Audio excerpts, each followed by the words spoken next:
Hello, Waterloo Region. You're listening to Meet the Candidate on CKMS-FM 102.7 Radio Waterloo. My name is Bob Jonkman. In this episode, we meet Bardish Chagger, the Liberal candidate for Waterloo. In Meet the Candidate, Radio Waterloo provides 25 minutes of free airtime to the Waterloo Region candidates running in the 2025 federal election.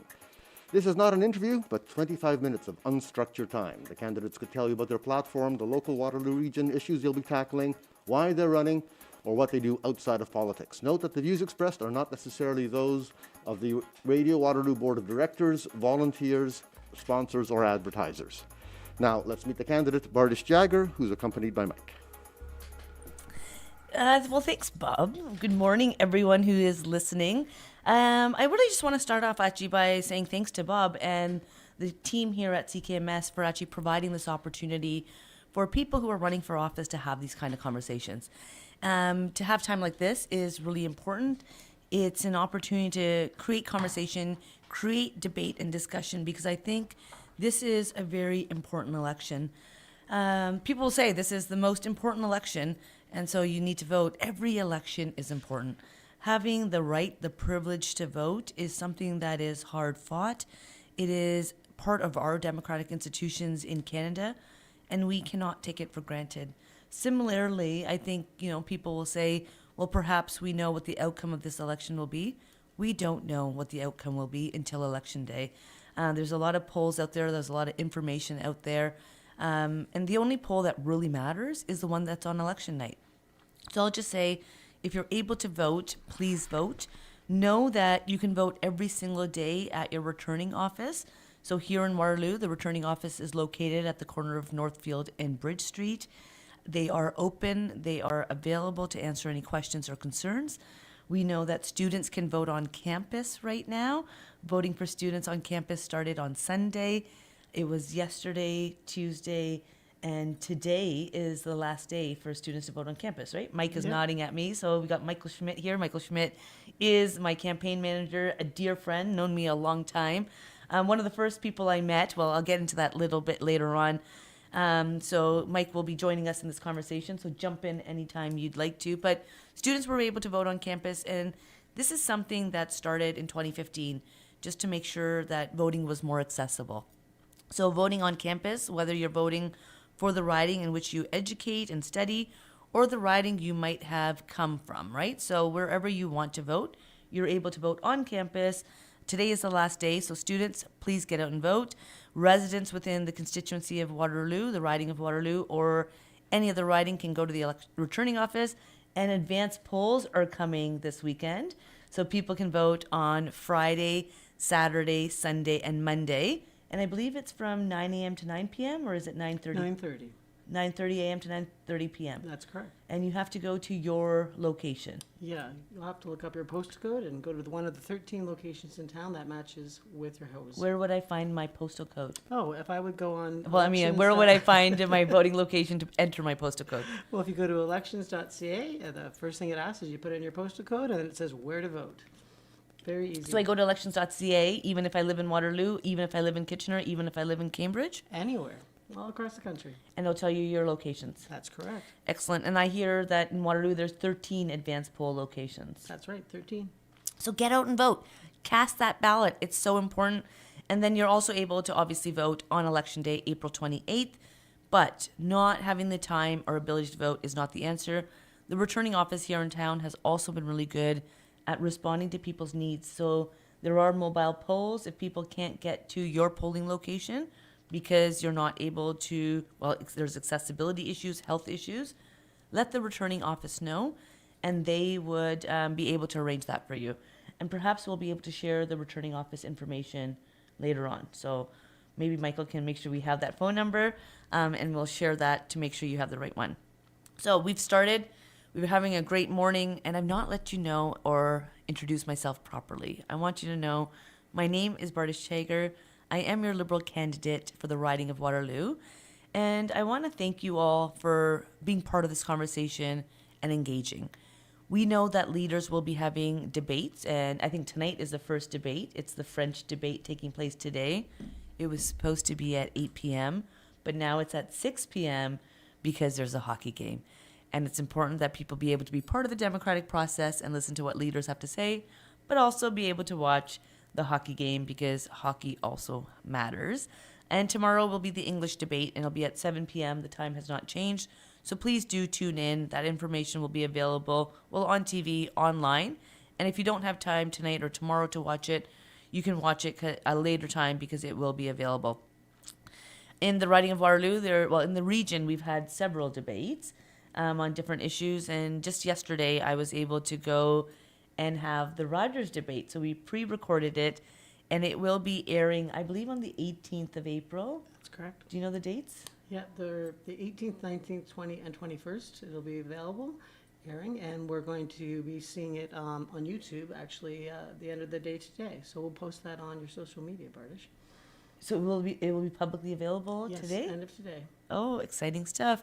It was an interesting debate. It was good because numerous candidates did show up. So in the riding of Waterloo, there were 9 candidates running. We got myself as the Liberal. We have a Conservative candidate, an NDP, a Green Party candidate, a Rhinoceros Party candidate, as well as 3 independent candidates. So there's lots of choice on the ballot. As much as I want you to vote for me, and I'm going to provide you some insights and reasons why I believe it would be a great time to support me for re-election, and I'm asking for your support. More importantly, I want people to vote for something. This election, I think, really is about casting your ballot. It's about voting for who will fight hardest for the riding of Waterloo. It's about voting for the vision we have for our country, because we know that there are a lot of concerns. There's a lot of challenges. There's a lot of tough conversations that need to be had, and we need to know or think about who's the right person or who's a person who we can actually work with. So I wanted to start off with just some of the facts. The facts are that Canada continues to have the best fiscal position in the G7. Just yesterday we were at the doors and somebody had mentioned that was not the case. And we got onto our phones, we got into doing a little bit of fact finding. And at the end of that 5 to 7 minute conversation, the facts were that the way it's measured, Canada does continue to have the best fiscal position in the G7. We also know that the tax-free Canada Child benefit that this federal Liberal government brought in has lifted hundreds of thousands of children out of poverty.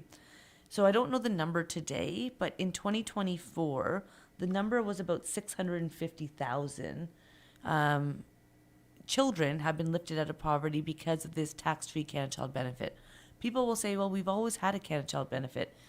The benefit prior to this was every child under the age of 18 was receiving $100 regardless of the income of the family. So what our government did was really come in and say, let's make it means tested. What does that mean? That means families with children who earn the most income receive the least CCB, Canada Child benefit. Families with children who have the lowest income receive the most Canada Child benefit, CCB. And that's to ensure that we're providing assistance and support to the people who need it most. And sometimes people will say, well, that's not always fair. But reality is that's equity. And second of all, a high tide lifts all boats. And that means that ensuring people have that hand up when they need it really does allow for greater success within our communities. And when people are able to be successful, it does have an impact on those around you. We also know that 900,000 families are benefiting from affordable early learning and childcare in Canada. So we were able to come out with the national early learning and childcare plan, which is going to result in $10 a day daycare and early learning and daycare for children across this country. We've committed to ensuring there are more spots to be created because we understand the demand is higher. So that is something that's really exciting. The fact remains that 1.7 Canadians have received much needed services through the Canadian Dental Care Plan. And we know that I think it's about 3.4 million Canadians are actually eligible for it. So they've registered. We obviously adjusted that program. And if re-elected, a Liberal government would be expanding that program for individuals between the age of 18 to 64. So right now, if you're under 18, you have access to the dental care plan, the Canadian Dental Care Plan. If you're over 65, you have access to the Canadian Dental Care Plan. Shout out to all the individuals who have emailed me to share their personal stories. Yes, it makes a massive difference being able to access dental care. It's very important. So we want to see that expanded so more people have access who need it. We know that we do have a pharmacare plan in Canada, which is providing access to contraception and diabetes medication. So both very important. Do we need to expand that? Would love to see it expanded. But when it comes to contraception, really important, a topic that's been coming up a lot in this election, and hopefully we have time to touch base on that a little bit later. Diabetes medication, though, something also I've heard a lot of people say, it's unfortunate, but so many people are impacted by diabetes. It's just a reality. It just keeps growing. Why is that? I'm not sure, Bardish. I think it's sometimes like the food we eat, but I think it's also hereditary, right? So Yep. I come from a community where diabetes, like my grandfather had diabetes. It's a concern within my parents, and it's just part of the reality of what it is. Right. And I've also learned from a lot of people in regards to type 1 diabetes. There's a lot of young people out there who have broadened my horizons, taught me about their experiences. Very bold, brave individuals. And so we want to ensure they have the supports they need. The Housing Accelerator Fund, so back to the facts, has provided grants to municipalities across this country. Waterloo, so our riding, has received over $23 million. What's kind of interesting and really exciting to me is there was 27 communities that were chosen across the country who were top performing communities, meaning they were delivering results on housing. And Waterloo was one of those 27 communities. Huge. Way to go, Waterloo. Kitchener was also one of those 27 communities. And I think that really speaks to different levels of government working well together, which also speaks to some of what has been working. Because I think we do need to recognize, as much as we need to do better, as much as there's a lot more work to do, we need to take time and pause and think about what has been working.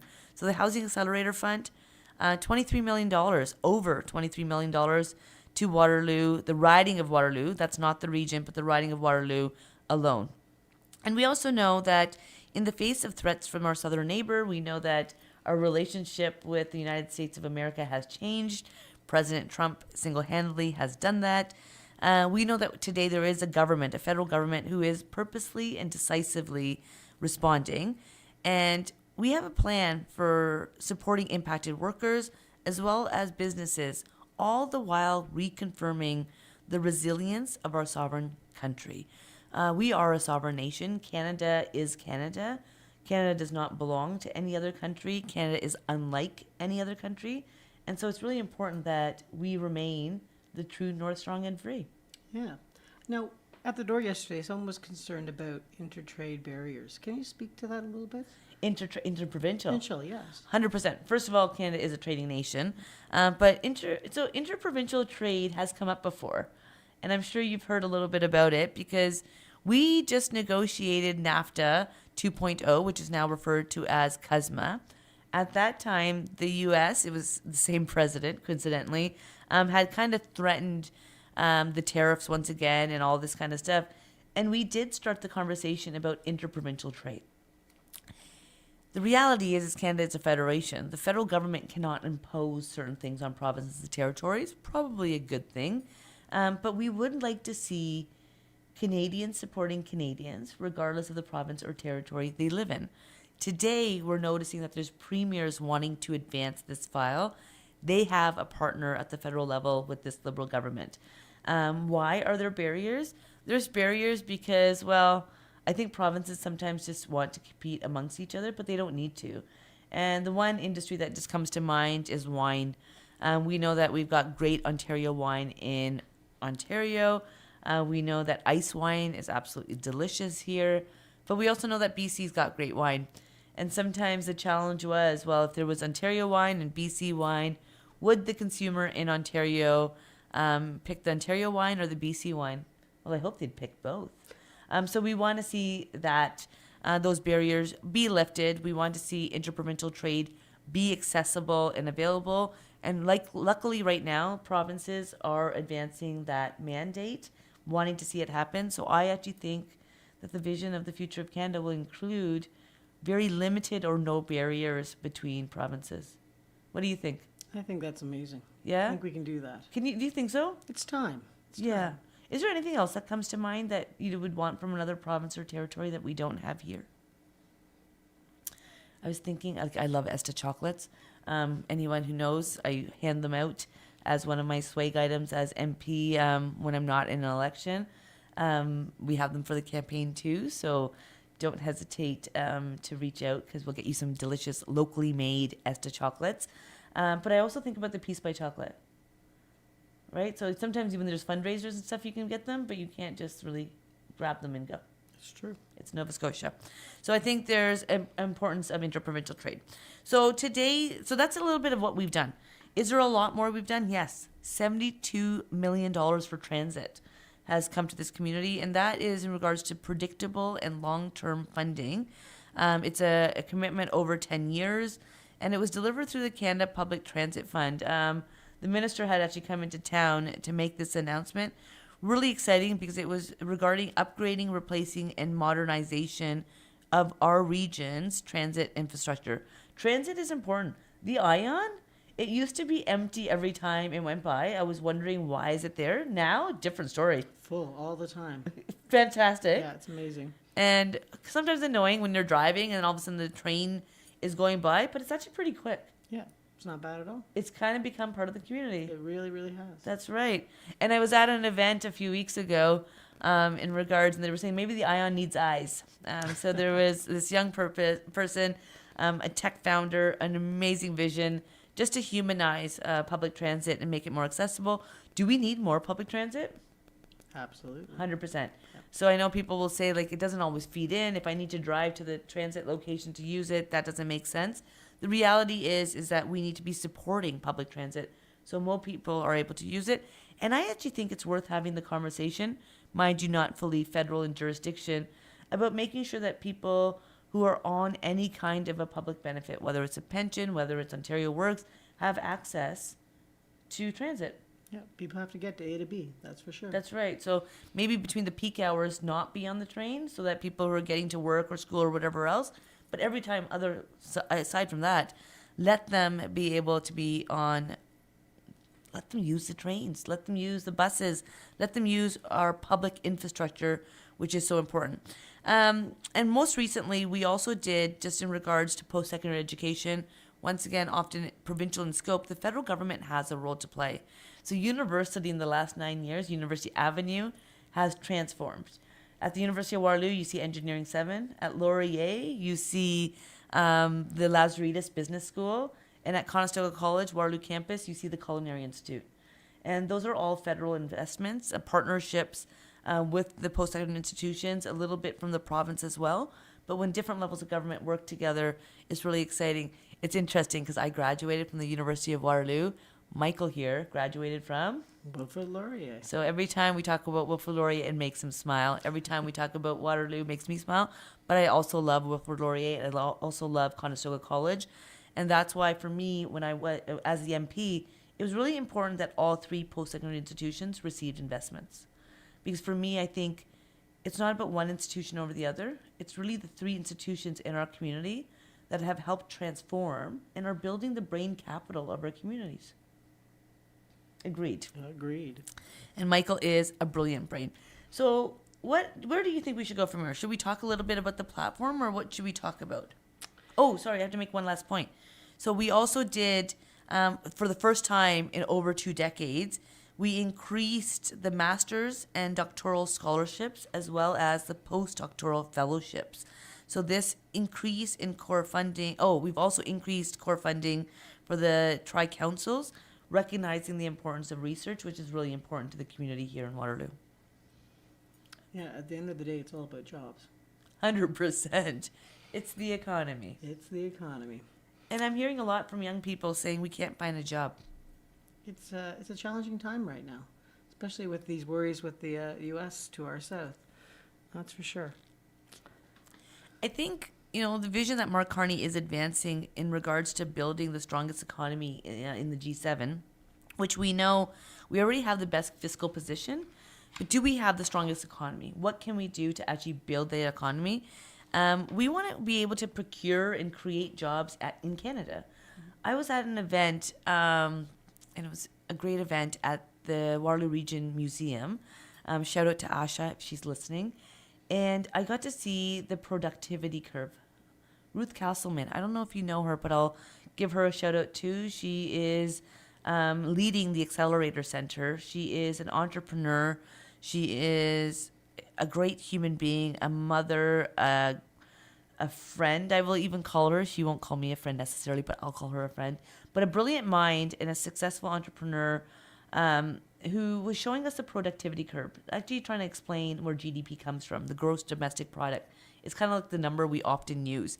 And she was showing the productivity curve. And the only time Canada's productivity actually peaked and did really well was during the pandemic. In the pandemic, the COVID-19 pandemic that we all know, which shut the whole world down, was only about 5 years ago. And at that time, the world shut their doors on Canada. They shut their doors on Canada. They wouldn't send us PPE.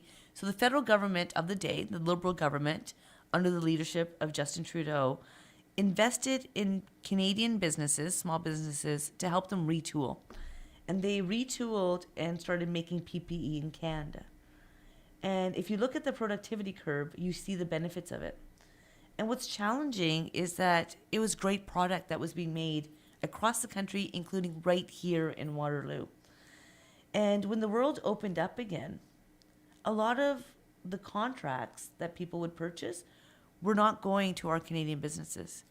And so, yes, the federal government has a role to play, but I think it's also really important to recognize that provinces, regions, municipalities also have a role to play. Is our time up already? Wow, time flies. All right, I'm sorry about that. So I did not realize, I've been telling you about everything we've done. I would like you to know that we have a great plan that we are offering Canadians. I would like you to go and check it out. And the reality is that there continues to be many issues confronting Canadians. We know climate change, reconciliation, affordability, as we talked about international and domestic trade, growing the strength of our economy, making our immigration system work for Canada, maximizing the skills that newcomers bring, ensuring youth and graduates, as we talked about, have access to meaningful employment and more. Moving forward on these issues, I believe will require a holistic approach, one that recognizes the interconnections between all levels of government, economic investment, the private sector, education, health, social well-being, and the environment. I'm asking for your support because I would like to continue to represent you, to fight for Waterloo, and to highlight the strengths that our community offers. So please consider me on Election Day. My name is Bardish Chagger. If you have any comments or questions, please reach out, bardishchagger.ca. Take care. Thank you so much. Keep well and safe. You've been listening to Bardish Chagger, the Liberal candidate for Waterloo, on Meet the Candidate. She was accompanied by Mike Schmidt, the campaign manager. The views expressed were those of the candidate, not necessarily those of the Radio Waterloo Board of Directors, volunteers, sponsors, or advertisers. All Waterloo Region candidates were invited to meet the candidate, but some candidates have declined to appear on the radio, and some have not responded at all. Remember, the election is on Monday, the 28th of April. Show notes, podcast, and video will be available shortly on the Radio Waterloo website at radiowaterloo.ca/MTC. The show is produced by me, Bob Jonkman, in the studio of CKMS-FM. The theme music is Falling Sky by Jason Shaw of Audionautics.com and used under Creative Commons Attribution Only 4.0 license.